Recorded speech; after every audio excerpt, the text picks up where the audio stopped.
যখনই কোনো কঠিন রোগ হবে চোখ বন্ধ করে এই দোয়াটি পড়ুন, আল্লাহর উপর পূর্ণ ভরসা রেখে। আর চোখ খোলা মাত্রই আপনি সুস্থতার অনুভব করবেন। যদি আল্লাহর উপর পূর্ণ তাওয়াক্কুল রেখে আপনি যদি দোয়াটি যদি পড়তে পারেন, পরিপূর্ণ ভরসা রাখতে হবে আল্লাহ তাআলার প্রতি, আল্লাহর কোরআনের প্রতি, মুহাম্মদ রাসূলুল্লাহ সাল্লাল্লাহু আলাইহি ওয়াসাল্লামের হাদিসের প্রতি। আল্লাহ রাব্বুল আলামিন কোরআনুল কারীমের মধ্যে বলছেন, وَنَزَّلْنَا عَلَيْكَ الْكِتَابَ تِبْيَانًا لِكُلِّ شَيْءٍ। মহান আল্লাহ রাব্বুল আলামিন সকল বিষয় আল্লাহ তাআলা কোরআনের মধ্যে তুলে রেখেছেন, তুলে দিয়েছেন, লিখে দিয়েছেন। মানুষ যদি বিপদে পড়ে কোরআনের কাছে আসলে কোরআনের ভিতরে এমন আমল আছে, বিপদ থেকে মানুষ মুক্তি পেয়ে যাবে। অসুস্থ হলে কোরআনের এমন আয়াত আছে, এগুলা পড়লে সাথে সাথে সুস্থ হয়ে যাবে। আর কোরআন তো এসেছে মানুষের বাহ্যিক অভ্যন্তরীণ যত রোগ আছে, ত্রুটি আছে, বিমার আছে, সবগুলাকে পরিত্রাণ মানুষদেরকে মুক্ত করার জন্য এসেছে। আল্লাহ রাব্বুল আলামিন কোরআনুল কারীমে বলছেন, কুল হুয়া লিল্লাযীনা আমানু হুদাও ওয়া শিফা। হাবিব মুহাম্মদ সাল্লাল্লাহু আলাইহি ওয়াসাল্লাম, ঈমানদারদের জন্য কোরআন হলো হিদায়াত এবং শিফা। সুবহানাল্লাহি ওয়া বিহামদি। কোরআনটা হচ্ছে মুমিনদের জন্য শিফা। প্রিয় দিনদার ঈমানদার মুসলিম ভাই বোন, আল্লাহ তাআলা যাকে বেশি পছন্দ করেন, রোগ দেন, বিমার দেন, বিপদ দেন, মুসিবত দেন, পরীক্ষা করেন, যাচাই বাছাই করেন, যাচাই বাছাই করে করে জান্নাতের উপযুক্ত করে দেন। সুবহানাল্লাহ। প্রিয় দিনদার ঈমানদার মুসলিম ভাই বোন, শুধুমাত্র সাধারণ মানুষদেরকেই যে আল্লাহ পরীক্ষা করেন বিষয়টা কিন্তু এমন নয়। নবী রসুলদেরকেও আল্লাহ তাআলা পরীক্ষা করেছেন। হজরতে আইয়ুব আলাইহিস সালামের সারা শরীরের মধ্যে কিরায় ধরেছে, পোকায় ধরেছে, চামড়াগুলো পচে গেছে, গোশতগুলা পচে গেছে, দুর্গন্ধ বের হয়েছে, এমনকি সারা শরীর পোকায় ধরে ধরে জিহ্বা পর্যন্ত পোকায় ধরে ফেলেছে। জিহ্বা যখন পোকায় ধরা শুরু করলো, আইয়ুব আলাইহিস সালাম আল্লাহ রাব্বুল আলামিনকে ডেকে ডেকে বললেন, রব্বুল আলামিন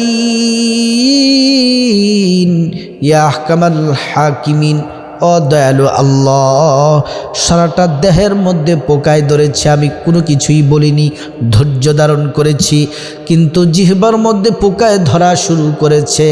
জিহ্বাটাও যদি পোকায় ধরে তাহলে আপনার গুণকীর্তন করব কিভাবে, আপনার হাম পড়ব কিভাবে, আপনার প্রশংসা করব কিভাবে, আপনার জিকির করব কিভাবে, আপনাকে স্মরণ করব কিভাবে। আল্লাহ রাব্বুল আলামিন খুশি হয়ে গেলেন। আর আল্লাহ তাআলা হযরতে আইয়ুব আলাইহিস সালামকে রোগ থেকে মুহূর্তের মধ্যেই মুক্তির ব্যবস্থা করে দিলেন। পড়ুন সুবহানাল্লাহি ওয়া বিহামদি। প্রিয় দিনদার ঈমানদার মুসলিম ভাই বোন, এজন্য কোরআন, আল্লাহর রসুলের প্রতি বিশ্বাস রাখতে হবে। সূরাতুল বাকারার 285 নম্বর আয়াতে মহান আল্লাহ বলেন, আমানতু বিল্লাহি ওয়া মালাইকাতিহি ওয়া কুতুবিহি ওয়া রাসূলিহি। আমানতু বিল্লাহ, আমরা ঈমান আনলাম আল্লাহ রাব্বুল আলামিনের প্রতি, ঈমান আনলাম ফেরেশতাদের প্রতি, ঈমান আনলাম কোরআন সহ সকল আসমানি কিতাব এবং সাহিফার প্রতি, ওয়া রাসূলিহি, পৃথিবীর শুরু থেকে আদম আলাইহিস সালাম থেকে শুরু করে মুহাম্মদুর রাসূলুল্লাহ সাল্লাল্লাহু আলাইহি ওয়াসাল্লাম পর্যন্ত যত নবী রসুল এসেছেন সকল নবী রসুলদের প্রতি আমরা ঈমান এনেছি। এজন্যই তো আমরা বিশ্বাসী, এজন্যই তো আমরা মুমিন। প্রিয় দিনদার ঈমানদার মুসলিম ভাই বোন, এবার আসুন আমলটি কিভাবে পড়তে হবে, দোয়াটি কিভাবে পড়তে হবে বলে দেই। এই আমলটি করতে হবে, দোয়াটি পড়তে হবে ফজরের 2 রাকাত সুন্নত নামাজ পড়ে, ফরজ নামাজের আগে আমলটি করতে হবে। নারী পুরুষ সবাই এটা বাসার মধ্যে আমলটি করতে পারেন। বাড়িতে সুন্নত পড়ে আমলটি করে তারপরে পুরুষরা জামাতে নামাজ পড়বেন মসজিদের মধ্যে, আর মহিলা মা বোনেরা বাসায় নামাজটা আদায় করবেন। প্রথমে সুন্দর করে উত্তমভাবে অজুর অঙ্গ প্রত্যঙ্গগুলা ভালোভাবে ধৌত করে অজু সম্পন্ন করবেন, সুন্দর করে অজু করবেন। প্রিয় নবী সাল্লাল্লাহু আলাইহি ওয়াসাল্লাম যেমন করে অজু শিক্ষা দিয়েছেন আপনি ঠিক তেমনভাবে অজু করবেন। প্রিয় রাসূল সাল্লাল্লাহু আলাইহি ওয়াসাল্লাম বলেন, সুন্দরভাবে উত্তমভাবে অজু করলে আল্লাহর পক্ষ থেকে 2টি পুরস্কার পাওয়া যায়।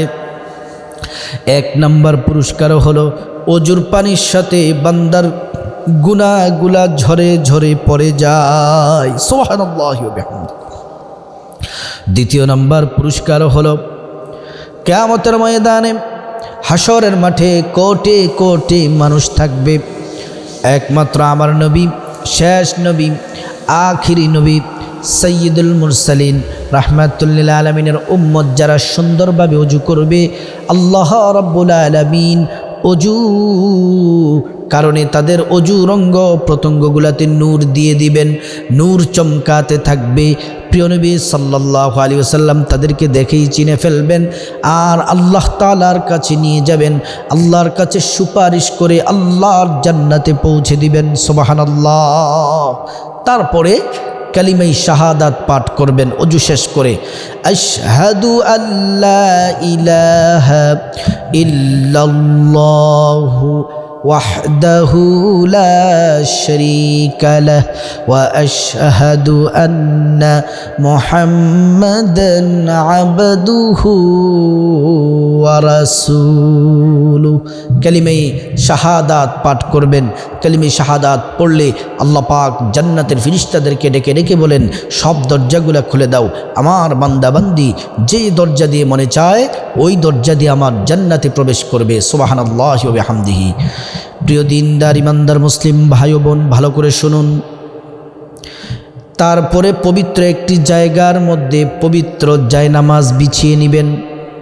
জায়নামাজ বিছিয়ে 1 গ্লাস পানি সামনে রাখবেন, অথবা ডান পাশে বা বাম পাশে রাখবেন, অথবা 1 বোতল পানি রাখবেন।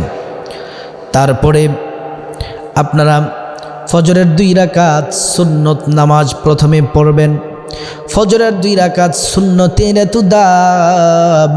প্রিয় নবী সাল্লাল্লাহু আলাইহি ওয়াসাল্লামের স্ত্রী আমাদের আম্মাজান আয়েশা সিদ্দিকা রাদিয়াল্লাহু আনহা বলেন, ফজরের 2 রাকাত সুন্নত এত দাম, গোটা দুনিয়া এবং দুনিয়ার মধ্যে যা কিছু আছে সব থেকে দামি হলো ফজরের 2 রাকাত সুন্নাত। ফজরের 2 রাকাত সুন্নতের এত দাম। প্রিয় নবী সাল্লাল্লাহু আলাইহি ওয়াসাল্লাম আরও বলেন, ফজরের নামাজ 4 রাকাত, 2 রাকাত সুন্নাত, 2 রাকাত ফরজ কেউ যদি আদায় করে আল্লাহ তাআলা তার জন্য যথেষ্ট হয়ে যাবেন। আল্লাহর কাছে যা চাইবে আল্লাহ তাআলা তাকে তাই দিবেন। পড়ুন সুবহানাল্লাহি ওয়া বিহামদিহি। প্রিয় দিনদার ইমানদার মুসলিম ভাই ও বোন, 2 রাকাত সুন্নত পড়ে বসবেন। 1 বার পড়বেন আল্লাহু আকবার, 3 বার পড়বেন আস্তাগফিরুল্লাহ আস্তাগফিরুল্লাহ আস্তাগফিরুল্লাহ। তারপরে 11 বার দুরুদ ইব্রাহিম পড়বেন, নামাজের যে দুরুদ, আল্লাহুম্মা সাল্লি আলা মুহাম্মদ ওয়া আলা আলি মুহাম্মদ কামা সাল্লাইতা আলা ইব্রাহিম ওয়া আলা আলি ইব্রাহিম ইন্নাকা হামিদুম মাজিদ। আল্লাহুম্মা বারিক আলা মুহাম্মদ ওয়া আলা আলি মুহাম্মদ কামা বারাকতা আলা ইব্রাহিম ওয়া আলা আলি ইব্রাহিম ইন্নাকা হামিদুম মাজিদ। দুরুদে ইব্রাহিমটি পড়বেন। যদি দুরুদ ইব্রাহিম না পড়েন, কমপক্ষে ছোট্ট দুরুদ পড়বেন, সাল্লাল্লাহু আলাইহি ওয়াসাল্লাম, সাল্লাল্লাহু আলাইহি ওয়াসাল্লাম 11 বার পড়বেন।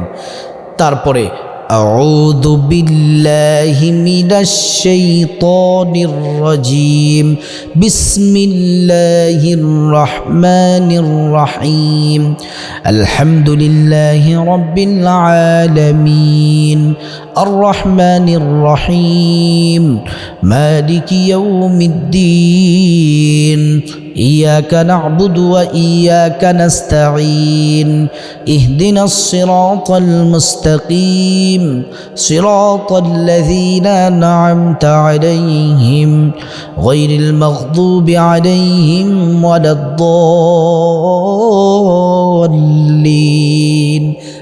আমিন। আউযু বিল্লাহ বিসমিল্লাহ সহ সূরা ফাতিহা, আলহামদুলিল্লাহ, সূরা আমিন পর্যন্ত 41 বার পড়বেন।